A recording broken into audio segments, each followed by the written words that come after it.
Naam, bwana, kuna hii video ambayo imemuonyesha Diamond Platnumz akiwa amepanda private jet kwa ajili ya kurudi Tanzania baada ya kumaliza kufanya show katika harusi huko Zambia.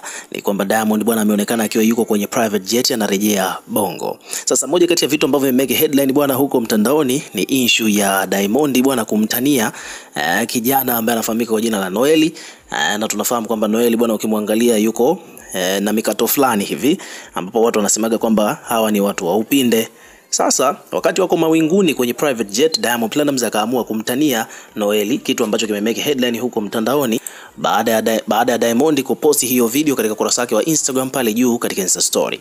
Diamond kule mawinguni bwana akiwa kwenye private jet aliona upinde wa mvua. Sasa ule upinde rangi zake Diamond amerekodi alafu akawa anasema kwamba bwana mmeuona huo upinde, mambo ya wakina Noeli mstari wako huo na vitu vingine kama hivyo, ambapo watu ambao wanaoelewa hivyo vitu nadhani watakuwa wamesha sanuka kwamba hapa Diamond alikuwa anamtania Noeli kuhusiana na issue ya upinde baada ya kuona upinde wa mvua kule mawinguni wakiwa kwenye ndege ile private jet wakiwa wanatoka zao Zambia kurudi Tanzania. So hebu sikiliza hapa kilicho happen.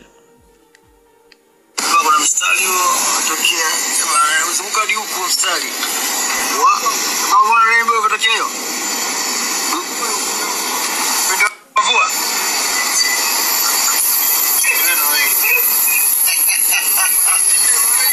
Na mstari wao unaona.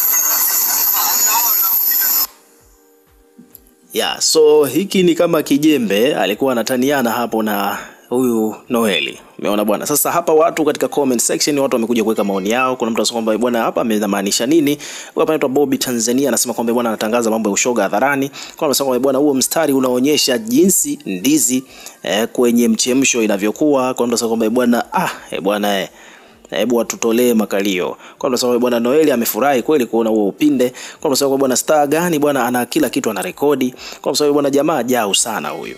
Kwa mtu amesema hapo bwana anazungumzia mambo ya upinde. So it is what it is. Ukiwa kama mdau, wewe pia una maoni gani kuhusiana na hili? Weka maoni yako katika comment section hapo chini, tutakuwa tukisoma na kureplay kila comment, na pia hakikisha una subscribe kwa ajili ya kupata update zaidi.